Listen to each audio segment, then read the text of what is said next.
Hello, I'm Daniela Mellen, and in today's video I'm going to show you a fun and simple way to weave a fabric heart using embroidery floss onto your slow stitching pieces.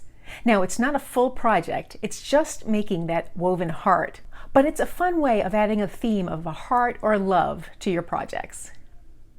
So we're going to create just a kind of woven heart using embroidery floss, so you can use any type of thread you like. So now you can use an embroidery hoop here, and I would recommend that. It's the best method because it keeps the fabric taut and it's easier to not only weave but stitch accurately.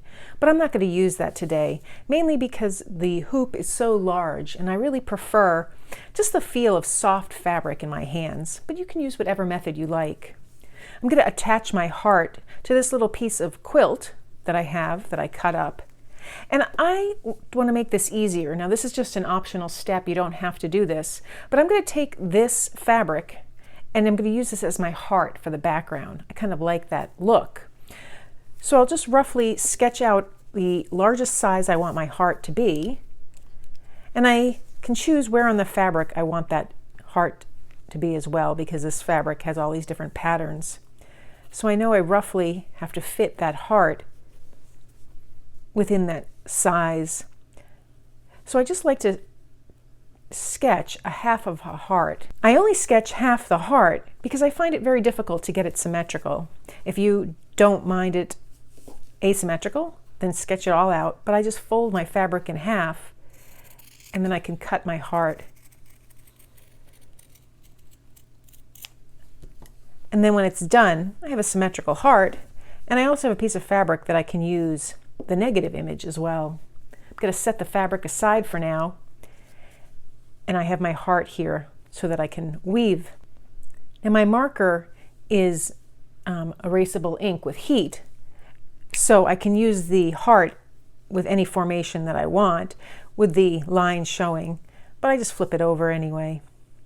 So I have my heart here, and the next thing I want to do is create those lines for my warp thread. My warp thread are the threads that I'm going to stitch on that I can then weave into to get that really interesting texture. So I'm just going to take a pin and hold my heart in place. And then I like to just kind of make these lines. I always start in the center of the heart because that's where I want the lines to come from. I don't want the lines to be a little off, but if you don't mind, you can do that however you want. And now you decide how far apart you want your weavings to be. I like to see a lot of texture, so I have a large space between my warp threads. If you don't want that, if you want to have it more like a patch, like a mended patch, then you'll have them a lot tighter together. And I'm not worried about over here. I think I'll just put a line here and here because I'm going to stitch there anyway. And it's just a guide for me. I'm going to use two types of thread, two colors of thread. One for my warp threads, the ones going up and down, and one that I'm going to weave with. I'm going to take my lighter purple thread because this is my longer thread. You need quite a bit of thread to do all these warp threads. And I'm going to start on one side here. I'm going to come up through my fabric. This is at the far left of my heart. And then I'm going to just go down. Now I'm not going through that fabric heart, the applique there. From here I'm going to go to the nearest section at the base of my heart, try and be fairly accurate, come up to the top and just go straight down. And I'll pull it snug, not too tight, but just snug. And then I'll go up here to the next line. And I'll go right down. Now I still have that pin holding my fabric in place, so I'll just keep that in mind. I want to do just a couple more warp threads before I remove that pin. Go up and down. And then once I get to the center, I feel like my fabric is fairly secure. So I'll pull that thread taut, remove that pin, and now I'll just finish up with these warp threads. Now, because I'm using this padded quilt fabric, it's holding it fairly well in place.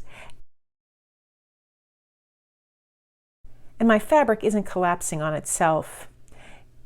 Because the thread has such a large stitch here, there's a lot of give. You can see I can easily make it collapse on itself.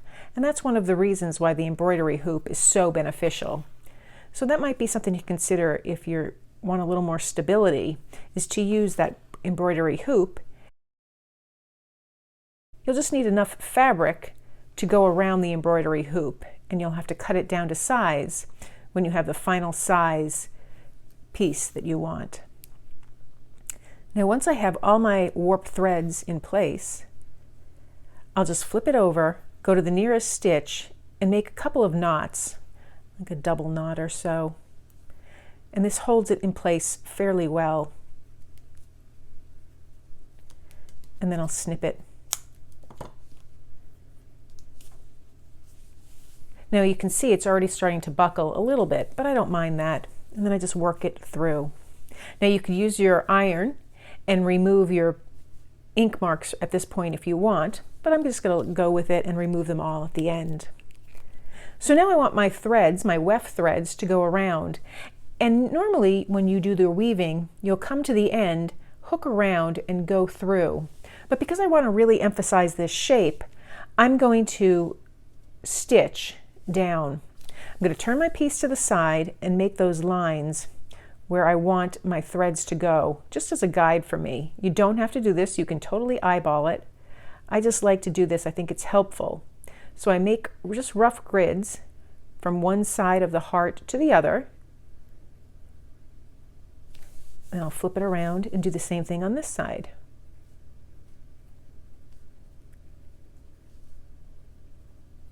And this helps me to get just a nice result, because there is something a little precise and geometric about this weaving process, these little right angles that you get. So now I'm going to take my thread, and this might not be enough thread to complete the process, but I can always knot it off and start again, because I am doing a little stitching more so than a weaving process. I'm going to start down here at the base on my longest line, and I'll just come up from one side right to the side of my pink heart, and then I'll go underneath that first thread. And because on this row it's my only thread to weave with, I just have that one thread to weave. I'm going to go down, stitch down, and pull that snug. Then I'm going to come up here on my next row, pull my thread, and now I know I want to alternate my threads. So this one's going to go underneath my first row and then over my second, because it alternates from this angle. And then I'll come underneath here. And then I'm going to stitch down.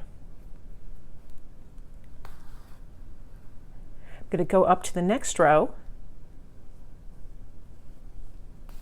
And again, I want it to follow this guide. So I need this one to be on top. So this first one, I'm going to go underneath, then on top, then underneath, then on top, and then underneath. And as you can see, my material is buckling just because it's so soft. So I just keep that in mind, and that's just what's going to happen. Then I'm going to come up here and continue this process. And I'll speed this along so you can watch the weaving process, because it is interesting. Now normally for doing this weaving, you wouldn't stitch down the sides here, and so you would use a blunt needle to do your weaving. But because I'm stitching, I'm using a pointy needle. And that does create a little bit of a problem, because my needle does sometimes pick up the fabric when I'm doing my weaving. So I just keep that in mind and roll with that as well.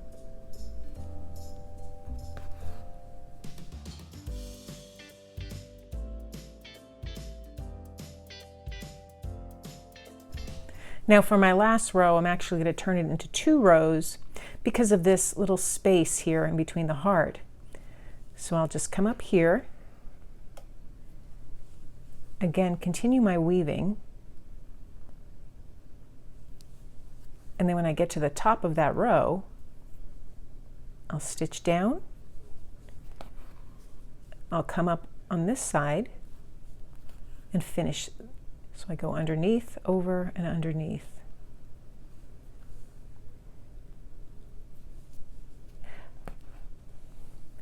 So there I have my little weaving complete. I'm going to knot off the end here.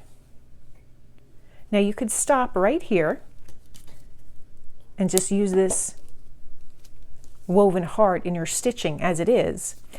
But I want to create a little stitch around the edge. So now I'll take my deeper purple thread and I'm just going to stitch all the way around this, just in a back stitch. So I'll come up here, just beside my heart,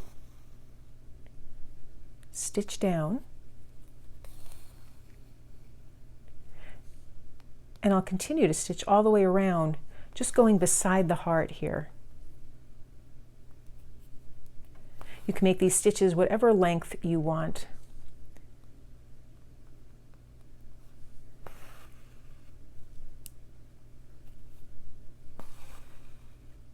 So I'll continue to stitch all the way around, and then I'll show you my results. So there I have the completed heart. There's a little bit of texture. It's not extremely taut. So if you look on the side, you can see that the stitches stick up a little. So it gives a really interesting depth and texture to your work. And I love how that looks. I also like that little fabric piece behind it. I think it gives even more depth. Now, if at any point you run out of thread, if you didn't guess how much thread you'll need correctly, you can just knot your thread on any of these stitches and then start again. If you're doing these woven stitches, I'd suggest knotting it just on the corner, not in the middle of your work. I also wanted to show one other thing. Over here, I stitched that heart without a applique in the back. It looks so nice and professional and it's taut. But when I take it out of the hoop, because there's no longer that tension on the thread, because it's woven and not stitched down, it will move up.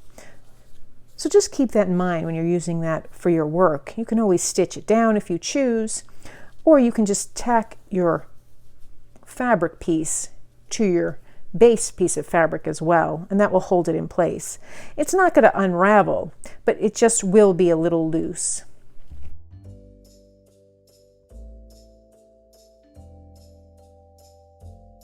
So that's how I create my woven heart. It's a little different than a standard weaving because we're not going around the edges. We actually stitch through the fabric at every weft point.